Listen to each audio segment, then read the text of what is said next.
I always knew that I wanted to be an engineer or a scientist. I was fascinated growing up by figuring out how things worked. And when I was growing up, I grew up in India in a small town. We didn't have Goldie blocks. I wish we did. I would actually drive my mom crazy by doing experiments in the kitchen and home and setting fire to plastic to see what happens when plastic buckets melt. And I was always causing trouble because I was always curious about how things work. But I wanted to be a physicist. You know, in STEM too, there's a hierarchy. Physicists think that computer science is not real science. So I never really I wanted to do fundamental science. I didn't really want to be an engineer.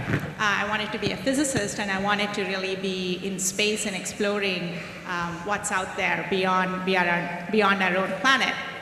And I started my degree, my college work. I went to the Indian Institute of Technology, which is a pretty hardcore engineering and science school, and I started in physics, but I quickly realized I actually really enjoyed applying science to make things work in a very unique way.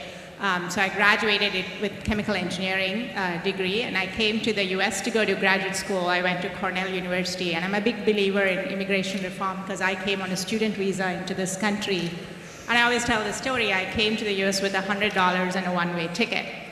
And that's all I had, and I had a suitcase full of books, because books were actually cheaper in India than here. So I bought all the textbooks that I thought I would ever need, and carried them all here, and started working. And now I have always led engineering and technical teams throughout my career. I'm the Chief Technology Officer for Cisco, and I run mergers and acquisitions for our company. So it's very interesting that I'm not a banker, I'm not an investment banker, but I do all M&A deals for our company. It's a pretty acquisitive company. And the interesting thing about that is that technical education really can be a foundation to diversify into many different fields. I've run businesses, I do acquisitions and investments, and I think increasingly our world is becoming so intertwined and so connected that I really feel my science and engineering degrees have truly helped me become a better business leader today.